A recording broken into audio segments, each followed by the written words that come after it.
Welcome. You're watching the I Am Symposium Winter Solstice 2017 event. Our next presenter is Jackie Ruka, the Queen of Get Happy. And everybody I've invited to be on this symposium are people who I've met along the way, who have been part of the growth and evolution of myself and my platform as the practical shaman and author. And Jackie and I met on the beach probably at one of my very, very first masterminds. And she wasn't even in the mastermind, but we connected that day. Her friend has done absolutely really, really well throughout the years. And we had a great connection.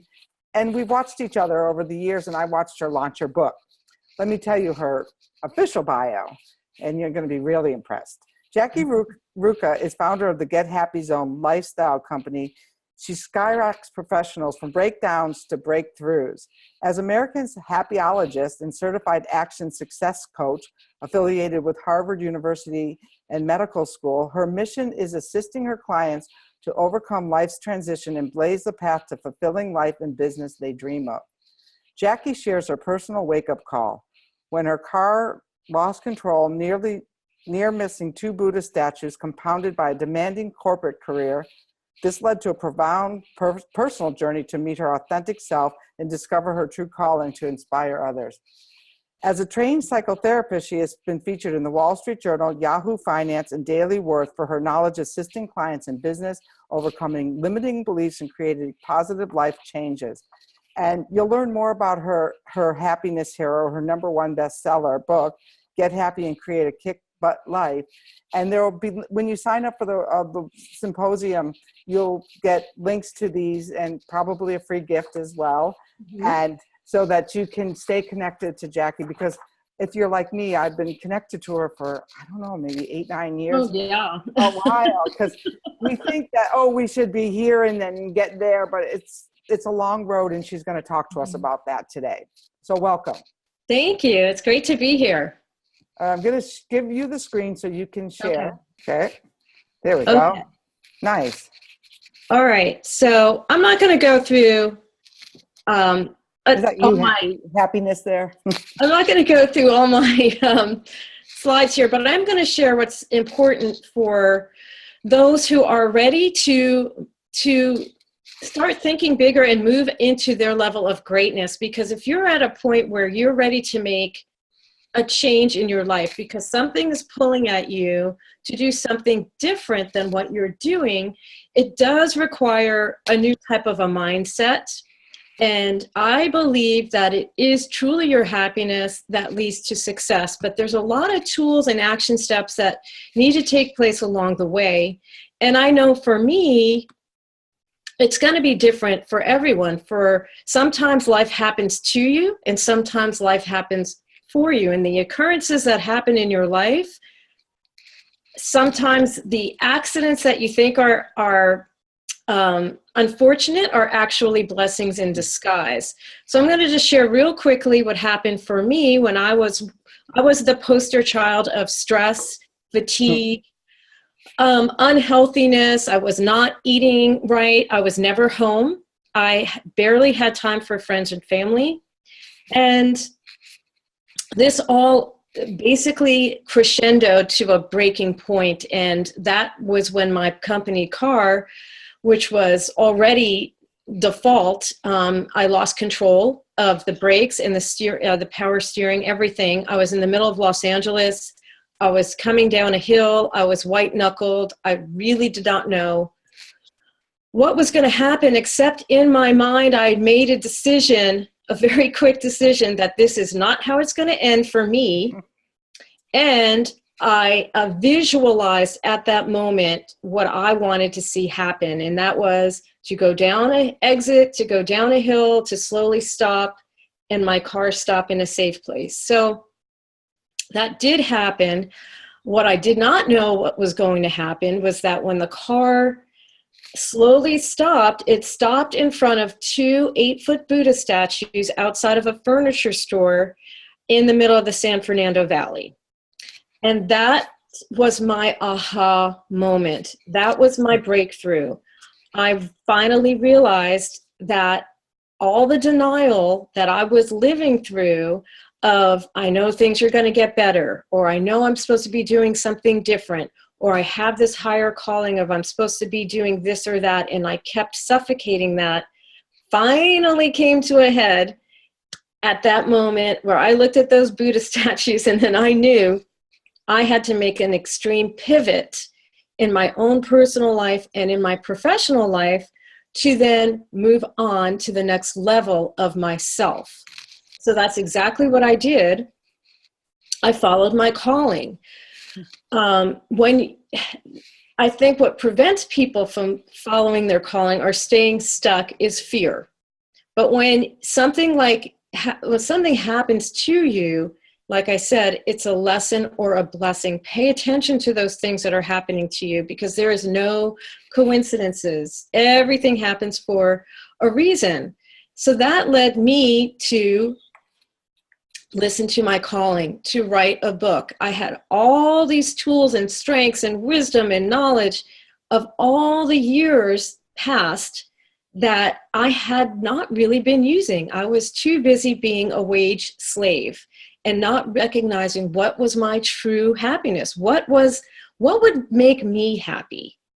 I was ignoring that for so many years and focusing on the external of having the house and the nice car and the big fat bank account and the good looking, fiance, and all of those things might have looked great on the outside, but I was not fulfilled on the inside. So when I took a pivot and walked away from a 6-figure career in order to save my own life, it took a healing process. I had to, 1, heal myself, my mind, my body, physically, mentally, emotionally, spiritually. And I did that in a very natural way, which I'm not going to get into today. However, once I got through my healing, I started writing and realizing that there was so much that I had to share with the world to prevent other people from believing that it's your success that leads to happiness, and that you have to go through all this stress in life in order to really do what you love. And that is a big myth, that you actually can do what you love.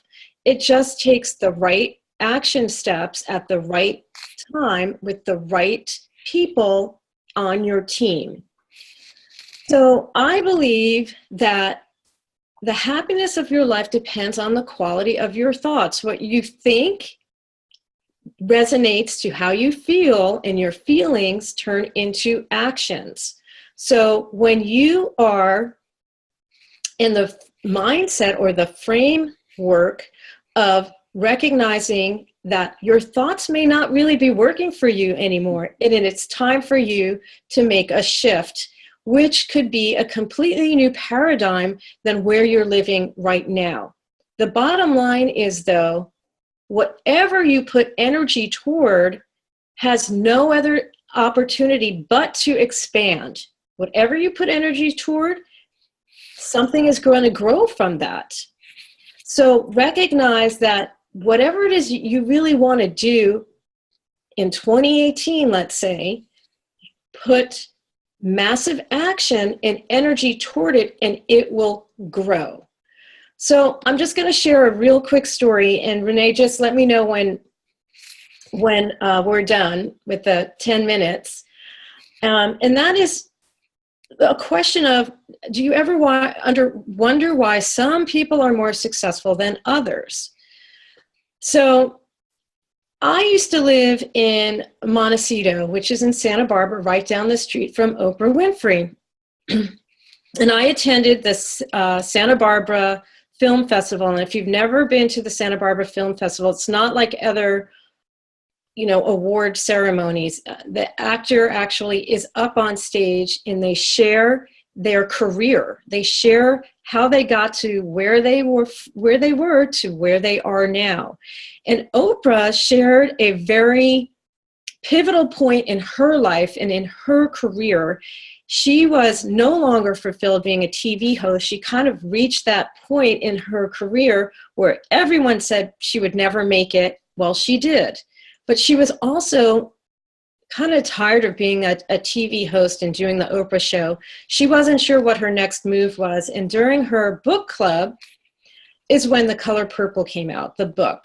And she said it changed her life, that book. She bought thousands of those books, gave them out to everybody.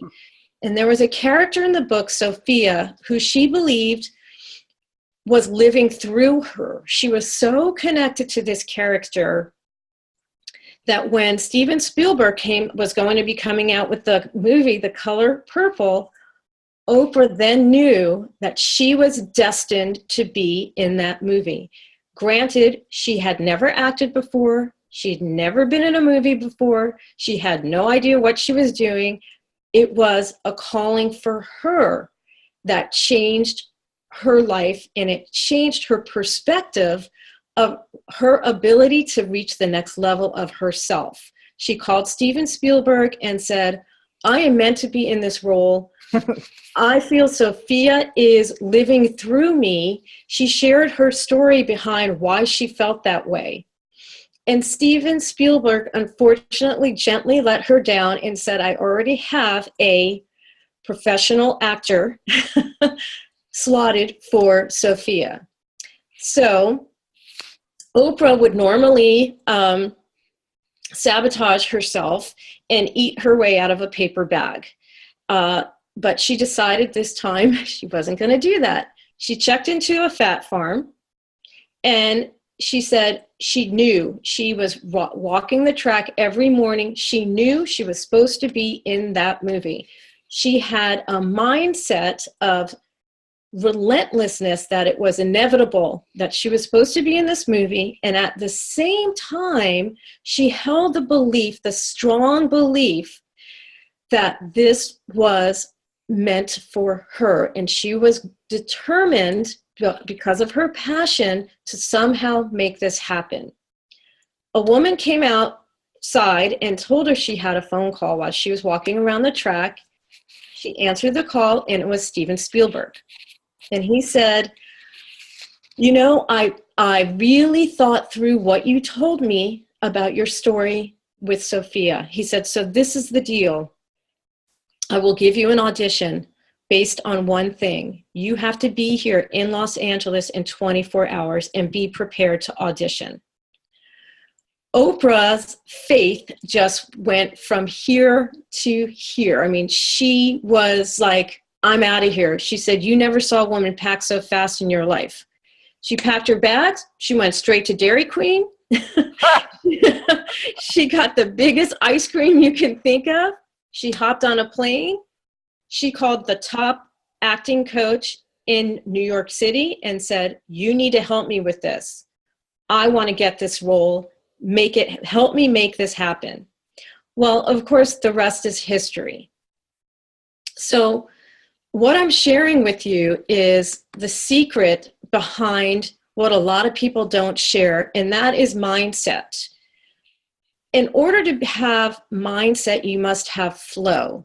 Flow is being happy right now and having a vision and an action plan. So you're happy right now, you may not know what that is, or maybe you don't feel that right now. So here is where I'm going to share with you how you can be happy right now. I want you to think about something you're celebrating. It could be something very small. It could be you just lost a pound, or you had a great conversation with your best friend, or you are planning a fun trip. Or a book launch. Or a book launch. Whatever it is you're celebrating, I want you to bottle that up. I want you to imagine you're pouring that into a bottle and you are drinking it every single day. That is the energy of your happiness right now. It is what you're celebrating. When you match your happiness right now or your passions with a vision and an action plan, you have now formed what is known as a success mindset. So when you have that flow, not only are you just in the flow of where you are supposed to be and you are aligned with what exactly you're supposed to be doing, you're also recognizing that your happiness has no other choice but to be successful because you've matched it with a vision and an action plan. So just recognize that in order to be the CEO of your life and of your destiny, it takes leadership. This is a shift of recognizing that whatever happened to you does no longer define you. If anything, it helped you to pivot into a new positive direction once you've learned that the lesson and the blessing of what may have been taking shape or what you're feeling inside of you is calling for a change. So when you're calling for a change, it also helps you to question what is your why. When you know your why, you'll know your what. So knowing your why is like knowing that those five passions that you have, that you are putting your energy toward, is related to your why. It may also be a mission that you are on. You may have a really big mission that you want to make in this world and the difference that you want to make in this world. And oftentimes that is related to something that you stand for that maybe nobody else does stand for, but you are the person you're the messenger. You're the one who's supposed to be the messenger in all of this. That's your why. When you know your why, you'll know your what. So do I have time for one case scenario, one story real life story? I think you could share a story. Okay. So I'm going to share a story of a client, Dennis, who he has a big mission. His mission is to help people with ideas to invent something go from their mind to market. He had walked away from a business partnership, dissolved a company, wasn't quite sure what his next step was. He knew his why, but he didn't know his what. His why was to become a best-selling author and share all of his wisdom and step-by-step action plan to get people from their mind of a product to market. He didn't know how he was going to do that. He didn't know what that entailed. Once we got more clear on his why, it was very easy to focus on his what. I'm happy to say that Dennis' book became not only a best-selling on Amazon in 6 categories, but it became an international bestseller, and it is a bestseller a year later without any money to market it, without any ads. Till this day is still a bestseller, which is unheard of. He actually went to meet this gentleman on Shark Tank, who ended up not only promoting his book in front of thousands of people at an event, but Dennis got to meet his own personal hero at the same time. So he took a vision and he matched it with an action plan and his vision with his happiness right now, which was his book. So I'm just here to share with you that not to underestimate the greatness of you, to express your greatness, not to be scared of it, and realize that there's only one you. You are unique. Only you can do what you do. It's like you have the fingerprint to your greatness, and no one else can really match that. So that is my story behind behind expressing your greatness to the world. Great. I think you have to stop sharing for us to come both back there. Is that? Okay, stop share. There we go. Now are we both? I think you might still be bigger, but that's okay. Since you're the guest, I don't have to be the big screen anymore. Well, you're the big screen for me right now. Oh, okay. All right, great. Well, we're both on the big screen. We'll be like Oprah Winfrey. And one thing around the solstice we want to talk about is that's the time when all that is unmanifest is available in accent. So personally, what you talk about, happiness and having that mindset, this is a great time, is it not, to clear out all that is not in that mindset that will bring you joy in the following year. Can you talk a little bit about that? Absolutely. Whenever you are wanting to get to the next level of yourself, it's going to take a detox. So things will either naturally start falling away, or you need to physically start decluttering what doesn't serve you any longer. So as you start to climb up that ladder of higher potential, things are going to start falling away. Even friendships, relationships that were maybe meant to be at a season no longer have a reason to stay.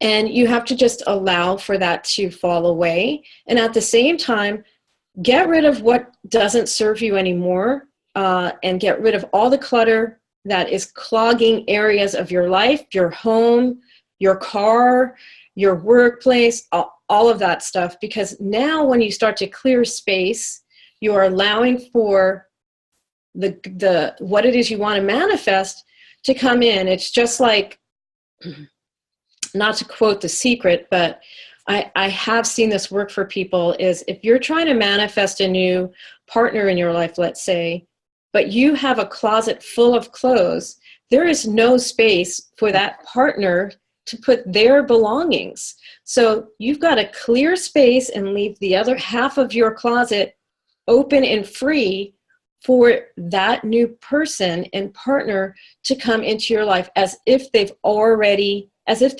there, or as if it's already happened. So when you want an outcome, you have to imagine that it's already happened, but you also have to manifest that if it's going to happen, you have to allow it to happen by allowing these things to change, by doing the change, and supporting the manifestation in the process. Very cool. So the book Winds of Spirit, this is part of a leading up to a 6-week launch. It's about living in the cycles of your nature, to line your experiences with the natural cycles of nature. And so sometimes you're at the end of a cycle and ready to begin a new cycle. And before we started recording, which I wish we had gotten some of that on recording too, was we were talking about, for me, that I'm coming out of this phase of writer where I've been in for 4 years writing. There's no room in the closet for anyone else's clothes. There's no room for anything. And now I'm coming out. So I'm stepping into a new cycle. So what advice would you give to somebody else who's also on this brink of this major transformation? Okay, two major things here, okay? When you are on the brink of a major transformation, it's very easy for you to start sabotaging yourself. Because 1, fear, 2, the not knowing, and 3, it could be fear of success, fear of failure, whatever it might be, because you have this fear of not knowing, and it takes faith. This is where belief and having a strong belief in yourself is so important.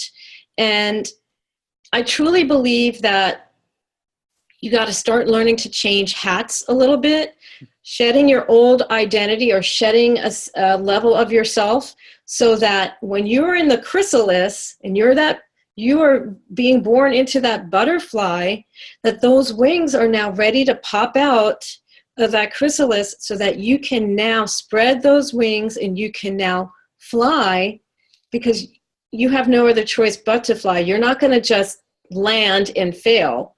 You have been to a point where you've been marinating and preparing for all of this to happen now, that you've now developed into a whole new level of yourself to be born as this new butterfly to the world. And oftentimes people might hold those wings really close in and quit right before the miracle. Don't quit right before the miracle, because even though it might be scary because you know that there's change that's going to be taking place, it's going to be amazing. It's going to be an amazing thing that's going to take place, and reaching a whole new level of yourself where I believe when you're at that point, it's time for new places, new people, new things, new money, new experiences. It's all about newness and new beginnings. And new beginnings are exciting. So that's part of like that happy right now bottle that I want you to remember, to keep drinking that down and have a cup of courage every day of taking those baby steps every day and allowing those wings to slowly come out of the chrysalis. Have patience with yourself and recognize, okay, I'm committed to this. When you're committed to this, then you're allowing for the miracles to happen. And if you're not committed, then you're going to start sabotaging yourself. What great advice. What a wonderful presentation, and so timely for this time of year where you're getting ready to, take into hibernation that what you want to create next year. And so this has been perfect. And you're such a delight, and you are that happyologist. I love that. Thank you. Thank you. And we're grateful for you to be here. And make sure, if you're listening to this on a Facebook event page, that you sign up so that you receive Jackie's free gifts and learn where you can buy her book, which is Get Happy and Create a Kick Butt Life. And I'm sure you're all going to want her book, and you're going to want to follow her.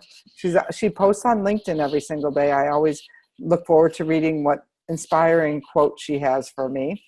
It's probably for everyone, but I always think, oh, she wrote this just for me today. And stay tuned, because there's a lot more to come in the I Am Symposium 2017. And she's right. I've been in that chrysalis stage, and the book is ready to bloom and come out with those wings. So, and it's also available for pre-order. So I'll get a little plug in there for Winds of Spirit. And I look forward to knowing you for another 10 years, another 15 years. Absolutely. And I look forward to reading your new book. I'm very excited.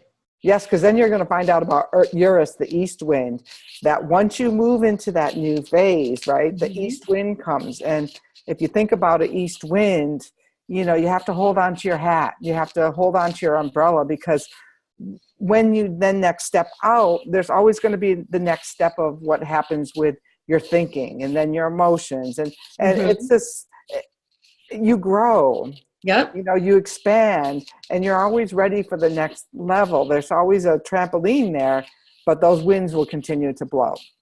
And I thank you, and I look forward to comparing notes. Yeah, I look forward to it as well. All right. Thank you, and have a great rest of your day. Thank you.